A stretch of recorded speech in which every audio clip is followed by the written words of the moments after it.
છોટાઉદેપુર જિલ્લા અને તાલુકા પંચાયતની બેઠકોની ચૂંટણી માટે ભાજપના ઉમેદવારોએ ભવ્ય રેલી સાથે ઉમેદવારી પત્રો ભર્યા હતા. છોટાઉદેપુર જિલ્લા અને તાલુકા પંચાયતની સામાન્ય ચૂંટણીનો માહોલ ગરમાયો છે.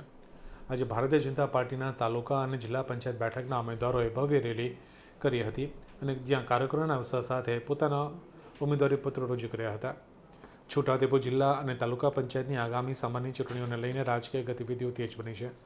આજ રોજ ભારતીય જનતા પાર્ટી દ્વારા જાહેર કરાયેલા ઉમેદવારોએ છોટાઉદેપુર પ્રાંત કચેરી ખાતે પોતાના ઉમેદવારી પત્રો ભર્યા હતા. આ પ્રસંગે ભાજપના દિગ્ગજ નેતાઓ, હોદ્દેદારો, કાર્યકરો અને સમર્થકો ખૂબ જ મોટી સંખ્યામાં ઉપસ્થિત રહ્યા હતા.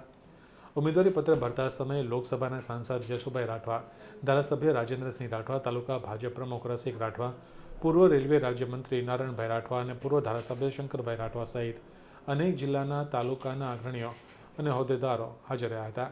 સાથે કાર્યકરો પણ હાજર રહ્યા હતા.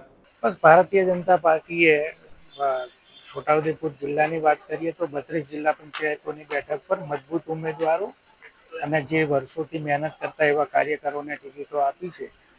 મને શ્રદ્ધા અને વિશ્વાસ છે કે છોટાઉદેપુર જિલ્લાની અંદર ખૂબ બહુમતીથી ભારતીય જનતા પાર્ટી વિજયી થશે. અત્યારે 31 જિલ્લા પંચાયતો હતી તો રિપીટ થયું લાગે? 100% મને પૂર્ણ વિશ્વાસ છે કે અમે એટલી બેઠકો મેળવીશું. કયા મુદ્દા સાથે જનતા સમક્ષ છે? રાજ્ય સરકારના કરેલા કામો, ભારતીય જનતા પાર્ટીની યોજનાઓ અને એ જે વિકાસના જે અમારા કામો થયેલા છે, આખું આયોજન છે, એ લઈને અમે જવાના લોકો વચ્ચે. આજે મને ભારતીય જનતા પાર્ટીએ મારા નામની મેન્ડેટ આપ્યું છે. એ લઈને આજે મારા સમર્થકો સાથે હું કલેક્ટર કચેરી ખાતે આજે ફોર્મ ભર્યું. મને પૂરેપૂરો વિશ્વાસ છે કે છોટાઉદેપુર જિલ્લાની અંદર ભારતીય જનતા પાર્ટીનો ભગવો બહુમતીથી લઈ રહ્યા છે. 32 માંથી એક માત્ર તમને રિપીટ કરવામાં આવ્યા છે, એ બાબતે શું કહેશો?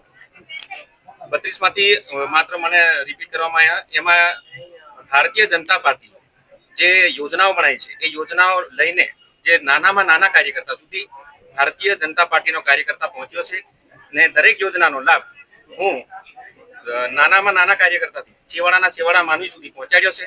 એ બદલ પાર્ટીએ મને વિશ્વાસ મૂક્યો છે અને એ વિશ્વાસમાં હું ખરો ઉતરીશ. આરોગ્ય સમિતિના ચેરમેન હતા કઈ ચૂંટણીમાં હતા, જે જિલ્લા પંચાયત જીત્યા હતા. આ વખતે હવે અમે જીતીને જઈશું, પછી મોવડી મંડળ જે નક્કી કરે એ પ્રમાણે અમે જે પદ આપશે એ લઈશું. પરંતુ અમે હોઈશું કે ન હોઈએ પદ પર, પણ અમે કાર્યકર્તા રહીને અમે પબ્લિકની સેવા કરશું અને વધારેમાં વધારે પ્રયત્ન કરીશું.